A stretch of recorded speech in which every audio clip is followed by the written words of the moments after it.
Hi, I'm Tina Santoro, author of the Yonan Bo Saga series, and welcome to the world of Yonan Bo, a generational saga where dreams rewrite history and gods are born from trauma.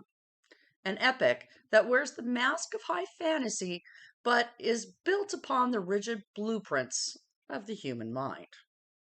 While the citizens of the great city look to the heavens for the signs, the true narrative engine of this series is an explicit incorporation of Freudian and Jungian principles. So, let's take a closer look.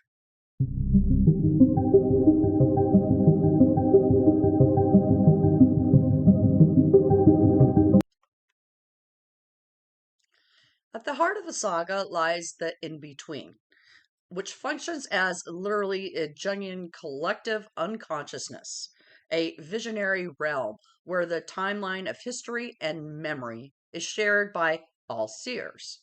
Through the ancient lessons of four, we witness the process of the individualization, as characters like Yan and Bo must integrate the dreamer and the awake self to become a transformed being who is finally whole and at peace.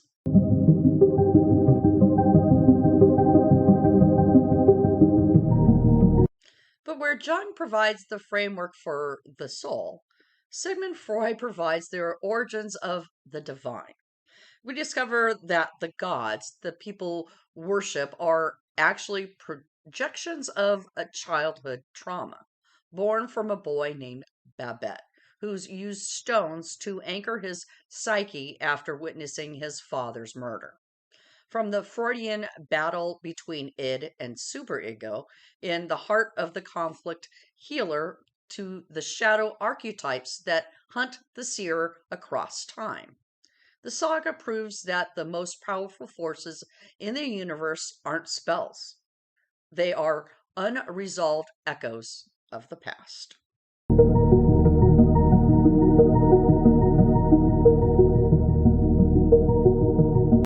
Join me as I excavate the layers beneath fantasy tropes to expose the psychology foundation of the Yonan Bo Saga. The warrior has awakened, the shadows are rising, and the truth is written in the stones of the mind.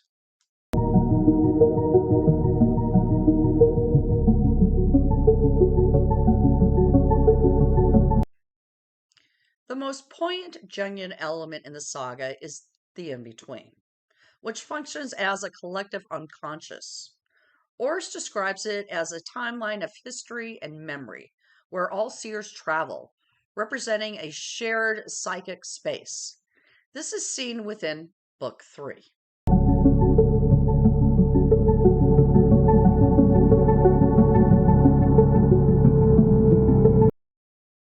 The original teachings provide a framework for psychic wholeness that mirrors Jung's process of individualization. The old seer from the long ago demonstrates the lesson of four through a progressive drawing in the dirt that serves as a psychological and spiritual blueprint for his people.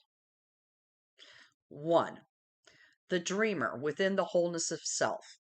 The seer begins by drawing a single circle in the dirt, which represents the dreamer within the wholeness of self. 2.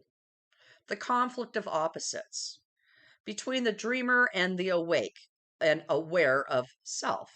He then draws another circle next to the first one, representing the conflict of the opposites and the state of being awake and aware of self. 3. The potential resolution, arising from the tension created when the awake and the dreamer are in union. To demonstrate the third stage, he draws an oval circle around both circles. 4. The transformed state of being awake and from the dream, resulting in an individual who is whole and at peace and the knowledge they have gained. Finally, he boxes the two circles together on the ground.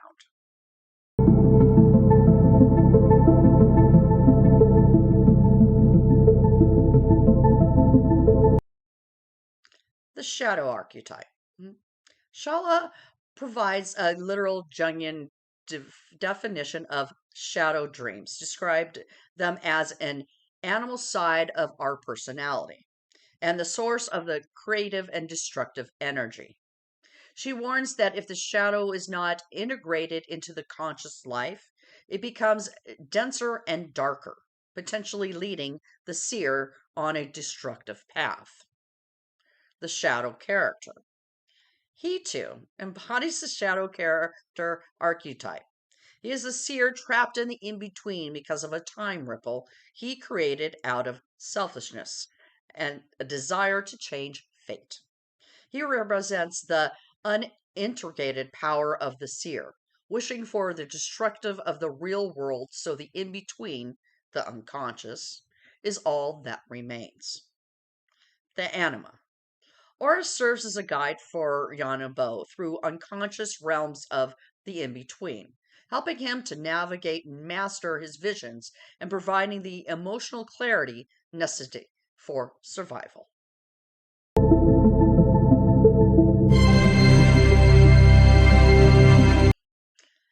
While the Freudian principles are primarily found in the origins of the great city's religion and the internal conflicts as its rulers.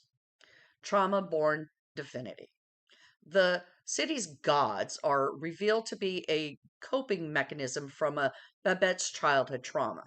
After witnessing his father murder and being separated from his mother, Babette used 8 palm-sized stones to represent his parents and the forces of nature to anchor his reality.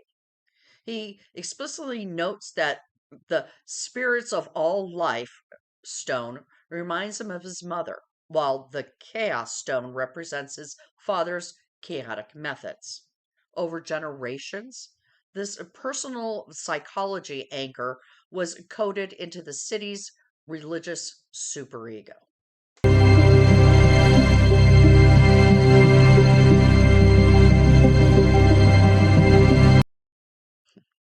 The Arc of Nauvoo, the pragmatist, twin son of Babette, provides a clear study of the conflicts between the Freudian id and superego, where the drive for personal power eventually subverts his sense of traditional duty.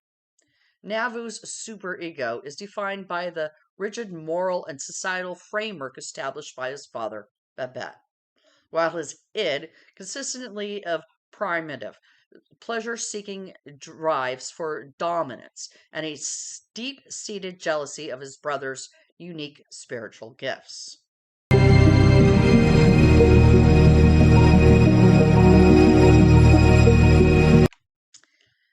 Jimon, the paternal projectionist. Jimon's entire character arc is driven by the desire to fulfill his murdered father, Bellows' unfinished reward system. His obsession with this class based structure is Freudian projection of paternal authority, using bureaucratic control to resolve the trauma of his father's loss. And the journey of self integration? Why, that's Yonan Bo personified.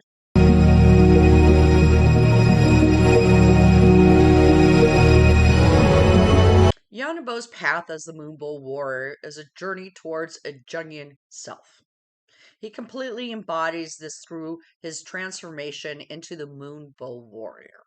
His path is defined by rigid 7-step training process, which functions as a literal application of Jungian individualization. Taught to him in the next book, Awaken. So, a little bit of a spoiler here. Step 1 of his training will require him to strip away his titles and destiny to find the raw truth of who he is. Step 2, titled Power Awakens Before Mastery, will be a test of isolation. Yonan Bo must be willing to be psychologically, mentally, and emotionally alone, confronting the fear of loss of control. The third step involves the purification, where his old wounds, past traumas, and fears rise to be burned away. I won't spoil any more, only enough to finish this illustration. His ultimate power as a seer of all, past, present, and future, signifies the total integration of the conscious and unconscious mind.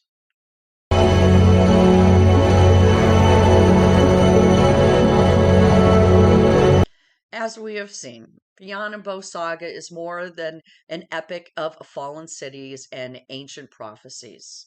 It's a meticulous exploration of the human condition.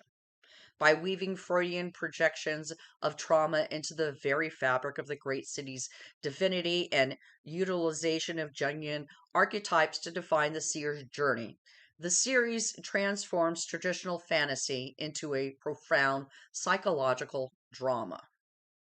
The path of the moonbo warrior isn't just about a quest for survival, but a journey towards individualization, the integration of the dreamer and the awake self into a unified whole. In this world, to ignore the shadow is to invite destruction, but to master the mind is to hope the power to heal history itself.